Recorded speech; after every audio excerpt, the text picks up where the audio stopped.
दोस्तों हमारे देश से एक आदमी इटली में घूमने जाता है और वहां जाके वो एक सिटी में विजिट करता है जिसका नाम होता है पोर्टोफिनो। पोर्टोफिनो को देख के वो बहुत ही मेस्मराइज हो जाता है। उसे लगता है कि ऐसी कोई सिटी हमारे देश में भी होनी चाहिए, मतलब इंडिया में भी होनी चाहिए। और वहीं वो डिसाइड करता है कि ऐसी वो एक सिटी इंडिया के अंदर भी बनाएगा। उसके बाद में जब वो इटली से वापस आता है तो वो अपने पूरे सोर्सेस लगा देता है, हर वो कोशिश करता है कि वो अपने ड्रीम सिटी को बना पाए। उसके बाद में महाराष्ट्र गवर्नमेंट की तरफ से भी उसको फुल सपोर्ट मिल जाता है। उसके बाद में उस आदमी के ड्रीम सिटी के बनने की शुरुआत हुई। इस सिटी के अंदर देश दुनिया की हर वो सुविधाएं मौजूद थी जिसके बारे में शायद ही पहले कभी किसी ने सुना होगा। 2 लाख से ज्यादा लोगों के लिए पर्सनली डिजाइन किया गया शानदार पैलेस जैसे बड़े बड़े घर, बड़ी बड़ी कंपनियां, इंडस्ट्रियल एरिया, माउंटेन पार्क वगैरह वगैरह और भी बहुत सारी चीजें, जिसकी प्लानिंग स्टार्ट होने के बाद ही उसे काफी सारे मल्टीनेशनल अवार्ड भी मिलने लग गए थे, जैसे कि best city initiative award in 2005, Lavasa women drive वगैरह वगैरह। फिर सडनली पूरी की पूरी सिटी को बैन कर दिया गया। जिस सपने को पूरा करने के लिए अरबों खरबों रुपए खर्च किए गए थे, धीरे धीरे वो कर्जे में जाने लगी और आज के टाइम में ये सिटी करोड़ों रुपए के कर्जे में है। आखिर क्या कमी रह गई इस प्रोजेक्ट में और महाराष्ट्र गवर्नमेंट का सपोर्ट होने के बाद भी इस सिटी को बैन क्यों कर दिया गया? दोस्तों जिस सिटी की मैं बात कर रहा हूं वो कोई और नहीं बल्कि इंडिया की मोस्ट पॉपुलर हिल सिटी लवासा है, जिसे कभी अपकमिंग प्रीमियर सिटी कहा जाता था। आज वो एक फेलियर बन गई है। अब सवाल यह आता है कि लवासा आज किस हालत में है और क्या कभी इसका काम पूरा हो पाएगा? लवासा से जुड़े ऐसे बहुत सारे सीक्रेट आज के इस वीडियो में मैं रिवील करने वाला हूं, लाइक लवासा बैन कैसे हुई, इसमें कौन कौन शामिल थे और क्या इन फ्यूचर लवासा जैसी कोई प्लान सिटी इंडिया में क्रिएट हो पाएगी। इसलिए दोस्तों बिना स्किप किए इस वीडियो को पूरा देखना ताकि आपसे कोई भी सीक्रेट मिस ना हो जाए। और अभी तक आपने मेरे चैनल को सब्सक्राइब नहीं किया है तो प्लीज सब्सक्राइब कर लीजिए। उसके बाजू में जो बेल आइकन उसे भी दबा दें ताकि जब भी मैं कोई नया वीडियो अपलोड करूं उसका नोटिफिकेशन आपको सबसे पहले मिल जाए। नमस्कार दोस्तों, मेरा नाम है रजनीकांत शर्मा और आज की वीडियो में हम बात करने वाले हैं लवासा के फेलियर के बारे में।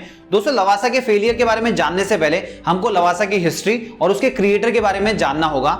जो इंसान इस ड्रीम सिटी को बनाना चाहता था उसका नाम था अजीत गुलाबचंद। आपकी जानकारी के लिए बता दूं, ये आदमी जो है वो एचसीसी का मैनेजिंग डायरेक्टर है। एचसीसी का फुल फॉर्म है हिंदुस्तान कंस्ट्रक्शन कंपनी। दोस्तों इस प्रोजेक्ट की प्लानिंग की शुरुआत गुलाबचंद ने 1999 में इटली से आने के बाद में की थी। साल 2001 में पुणे से कुछ दूर मुल्शी वैली और उसके पास में 25,000 एकड़ से भी ज्यादा का एरिया महाराष्ट्र गवर्नमेंट से लीज पर ले लिया गया था, जो कि वेस्टर्न घाटी के आसपास में स्थित था। दोस्तों इस 25,000 एकड़ एरिया में कुछ स्लम्स थे और कुछ विलेजर रहा करते थे जिन्हें कंपनसेशन और रीडेवलपमेंट का कहकर दूसरी जगह पे शिफ्ट किया गया था।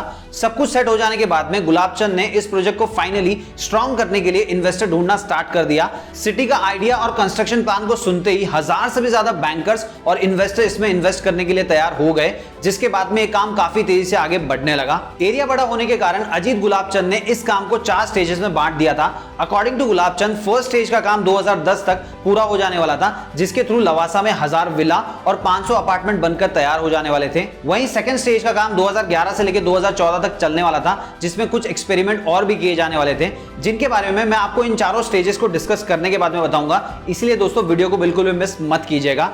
दोस्तों गुलाबचंद जी के अनुसार कंस्ट्रक्शन और इंडस्ट्रियल के सारे काम हो जाने के बाद टाइम आने वाला था लवासा के 3rd और 4th स्टेज के काम का, जो कि एक साथ शुरू होने वाला था, जिसमें कई सारे एडवेंचरस और फैसिलिटीज अवेलेबल होने वाली थी। दोस्तों लवासा इंडिया का पहला सबसे बड़ा स्पेस कैंप और एडुटेनमेंट सेंटर हब बनने वाला था। इसके साथ ही मैनचेस्टर, जो कि best football team in the world है, उसकी भी पहली इंडियन फुटबॉल एकेडमी यहीं स्टार्ट होने वाली थी। और तो और वर्ल्ड फेमस गोल्फर निक फ्लाडो खुद आकर यहां पे लोगों के लिए गोल्फ कोर्स डिजाइन करने वाले थे, जिसकी कीमत ना जाने कितने करोड़ों की थी। इसके साथ ही दोस्तों यहां पे बच्चों के लिए 65 एकड़ का बिग थीम पार्क बनाया जाने वाला था। इन सब के साथ ही लवासा ने 80,000 लोगों को जॉब अपॉर्चुनिटी देने का भी सपना दिखाया था, जिस वजह से लवासा को इंडिया का सिलिकॉन वैली भी कहा जाता था। दोस्तों 2004 ये वही वक्त था जब इस प्रोजेक्ट के कंस्ट्रक्शन की शुरुआत हुई थी, जिसके बाद में सब कुछ गुलाबचंद के कहे के अनुसार चल रहा था। सिटी के फर्स्ट स्टेज का काम 2004 से लेकर 2009 तक रॉकेट की स्पीड में हुआ था, जिसके बाद में आया 2010, जिसने लवासा की पूरी प्लानिंग पर फुल स्टॉप लगा दिया।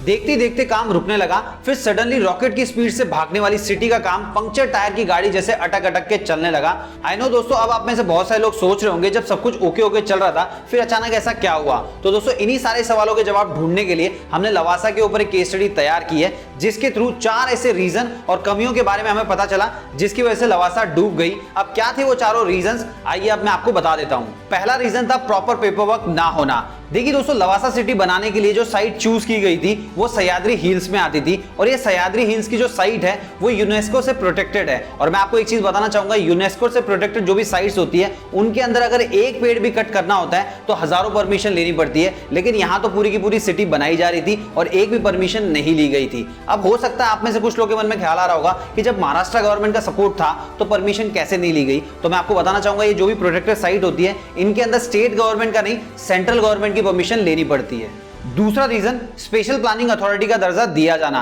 देखिए दोस्तों, मैं आपको बताना चाहूंगा, जो भी गवर्नमेंट अप्रूव अथॉरिटीज होती है जैसे कि सिडको हो गई, एमएमआरडीए हो गई, एसआरए हो गई, इन सबको स्पेशल प्लानिंग अथॉरिटीज कहा जाता है। और दोस्तों लवासा को भी स्पेशल प्लानिंग अथॉरिटी का दर्जा दिया गया था। अब दोस्तों हो सकता है आपके मन में ख्याल आ रहा होगा कि यह दर्जा किसने दिया। तो दोस्तों मैं आपको बताना चाहूंगा, एक रिपोर्ट के अनुसार पता चला कि उस टाइम महाराष्ट्र के जो डेप्यूटी सीएम थे वो थे अजीत पवार, और अजीत पवार शरद पवार के भतीजे हैं। और दोस्तों मैं आपको बताना चाहूंगा, जो शरद पवार है उनकी एक लड़की है जिनका नाम है सुप्रिया सुले और इनके पति का नाम है सदानंद सुले। इन दोनों की एक कंपनी है जिसका नाम है यशोमाला लीजिंग एंड फाइनेंस कंपनी। दोस्तों मैं आपको बता दूं, इस प्रोजेक्ट के शुरू होने से पहले ही लवासा के साथ इनका कॉन्ट्रैक्ट या फिर मर्जर हुआ था। इसके अलावा दोस्तों मैं आपको बता दूं, जब न्यूज रिपोर्टर ने शरद पवार से पूछा तो उन्होंने कहा कि मेरी बेटी के जो शेयर्स थे वो लगभग 20% थे, लेकिन 2006 से लेकर 2007 के बीच में उन्होंने बेच दिए थे और अब लवासा के साथ उसका कोई भी लेना देना नहीं है। तीसरा रीजन, EIA के रूल्स एंड रेगुलेशन को फॉलो ना करना। देखिए दोस्तों, लवासा सिटी की जो लोकेशन थी वो एक तो हिली एरिया में थी और साथ ही साथ में उसके आसपास में समंदर भी थे।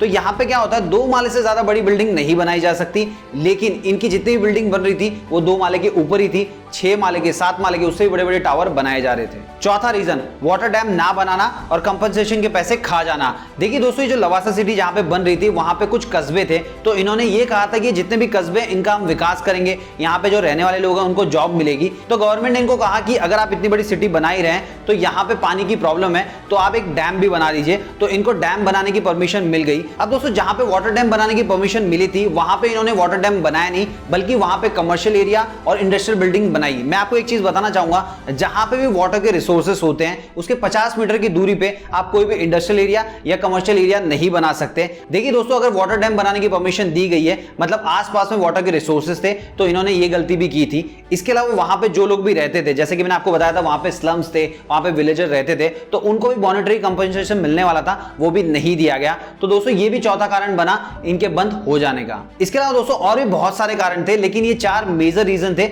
जिसकी वजह से लवासा सिटी बंद हो गई।